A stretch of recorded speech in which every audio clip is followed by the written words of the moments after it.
tapos na yung ano niya, yung kanyang timer kasi umiilaw yung dito. Pero hindi siya wala siyang alarm o walang ano eh. Kaya kailangan mo pa rin pala titingnan eh. Hindi siya nag-automatic shutdown mga kabayan. Ngayon, tayo pa rin pipihit eh. Tapos itsingnan natin mamaya mga kabayan kung maganda yung kanyang pagkaluto eh. Tinurn off na natin yung mga kabayan eh. Switch eh. Ayan mga kabayan.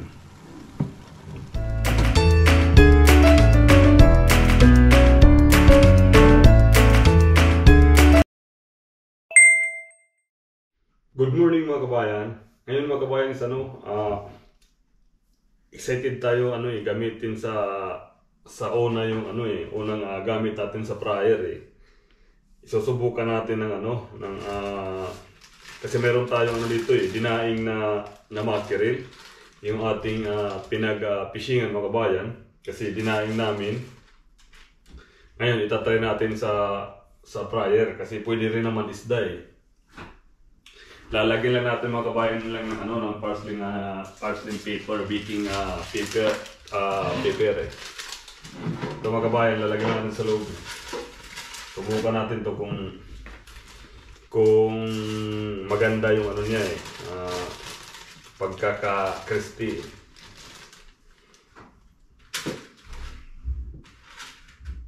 So subukan natin ng ating fryer. Unang gamit mga kabayan is dagad eh.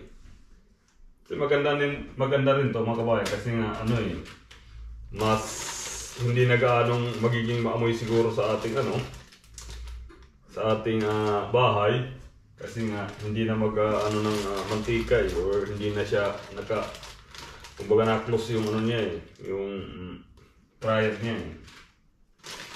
Tamang-tama lang pa naman tamang-tama lang yung ilang piraso to eh. 1, 2, 3, 4, 6 na slice ng ng isda mga kabayan eh. Yan mga kabayan yan ang ating air fryer eh. Sarado na natin ito mga kabayan.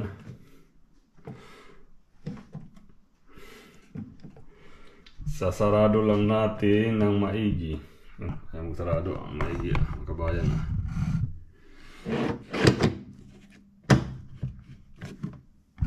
Yan mga kabayan, sarado na. Katapos naman yun natin eh. Ito mga kabayan mayroon siyang mayroon siyang guide. Halimbawa kung isda is nasa 200, tapos 12 to 15 minutes lang siya mga kabayan eh. 12 to 15 minutes. Katapos naman ito ilalagay natin sa 15 minutes mga kabayan kung accurate talaga yung niya eh. Tapos nasa 200 mga kabayan. Yan mga kabayan. Tapos hintayin lang natin mga kabayan matapos yung kanyang timer mga kabayan. Yan mga kabayan, habang naghihintay tayo sa ating pina-fryer na isda is magkakape muna tayo mga kabayan.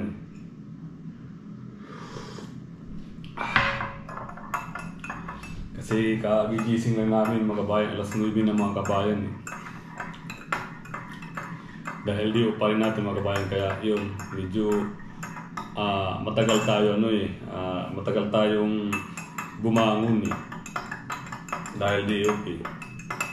Ito na rin kay Liza kasi kaso andun siya ng nagsasampay ng mga nilabahan mga kabayan eh. Titingnan natin mga kabayan yung fryer na yan kung namamatay siya o nag-shutdown automatic pagkatapos ng kanyang timer eh. Kasi maganda sana yun kung ganun eh. Para at least pwede mong iwanan. Kung mga kabayan black coffee lang yung iniinom ko kasi dati pag naggagatas ako, nalagyan ko ng gatas, medyo ako eh. Siguro sinisikmura ako mga kabayan eh. Kaya ngayon mas gusto ko na lang yung pure coffee na black. Dahil simula nung nag-try ako na ganun lang iniinom ko mga kabayan, hindi na ako sinisikmura. At saka minsan hindi na ako naglalagay ng asukal eh. minsan naglalagay ako kunting-kunti lang na asukal eh. Mas maganda pala mga kabayan eh. Parang ano lang eh, sanayan lang sa una parang ang tapang. Pero nung tumagal, gustuhan ko na rin eh. Panay ang ano ko eh, panay ang try ko. Kasi yung mga kasamahan ko sa trabaho na puti, ganun ang ano nila mga kabayan eh. Kadalasan sila ano eh, black coffee lang ang iniinom, talagang walang asukal, walang ano eh. Ang tapang pa yan mga kabayan, yung galing sa machine.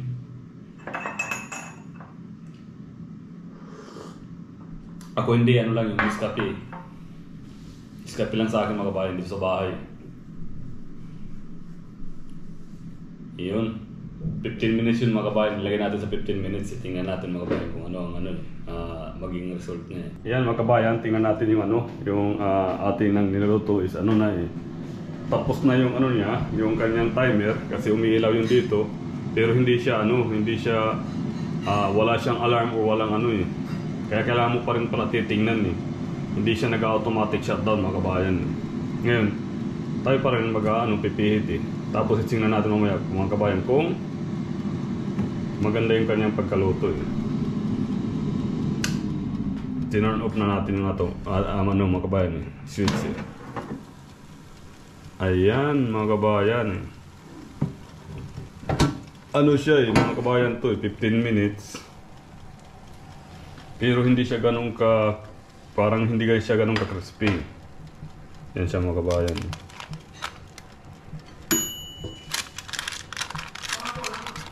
Hindi siya ganun ka-crispy mga kabayan.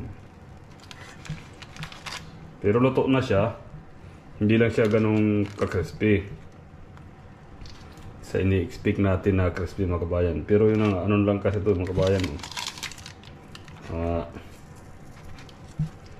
Fryer eh. Tingnan natin mga kabayan kung masarap din siya na fryer yung ating daing. Yan mga kabayan, tatry natin yung pagkain ng ating fryer na daing. Hindi lang siya ganun ka-crispy.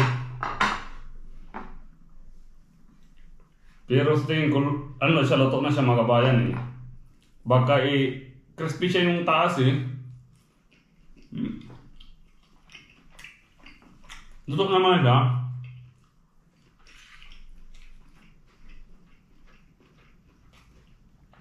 Pero masarap din siya.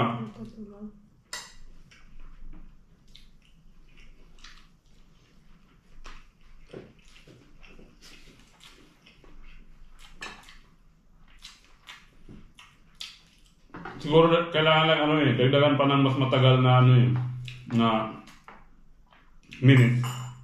15 minutes siguro mga 25 minutes natin sa susunod.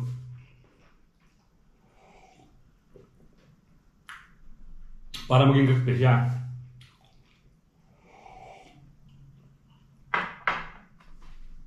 Ang breakfast natin mga kabayan is masarap din love. Puro prenito mga kabayan eh. Prenitong chicken wings.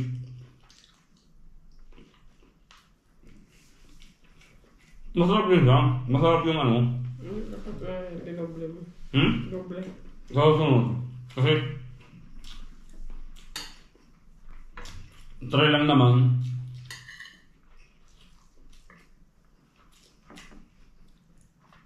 Sinusubukan ko lang yung nila, yung guide eh. Kung parehas talaga sa kung crispy talaga siya eh. Unang gamit pa lang naman, kaya sa mga susunod ma-adjust natin. Pero para sa akin okay to eh. Kasi hindi na siya ganong dry eh. Tapos yung lasa ng niya, andun eh. Yung pagkadahin.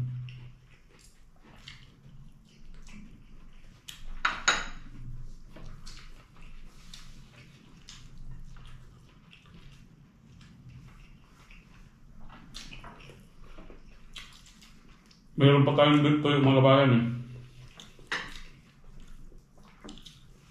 Kahapon pa to na tuyo. May sobra pang isa.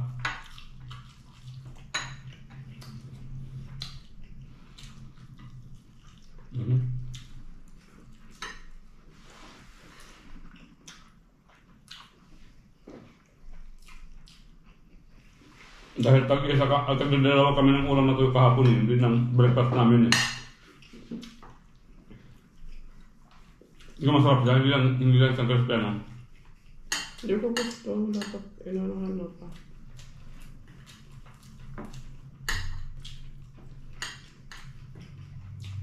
Maganda rin sana kasi hindi na siya maamoy. Hindi na siya gano'ng maamoy isa, di ba sa loob?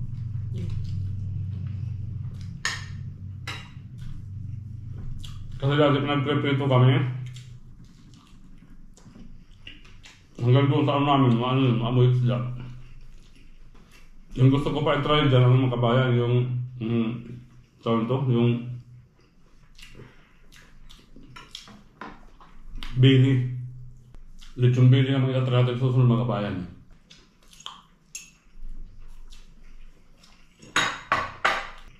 Hindi mo mapagsulat ng mga kabayan. Nakapalo na sa kain eh. Tulagi kasi ang ano ko mga kabayan eh. Inaalmusal kanin. Bago din bago pumasok sa trabaho, nagkakaroon talaga ako yun.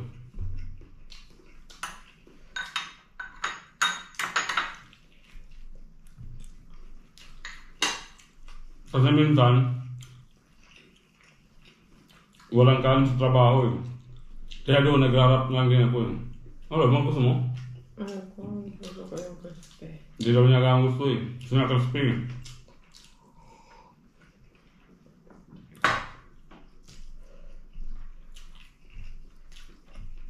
Yan mga kabayan.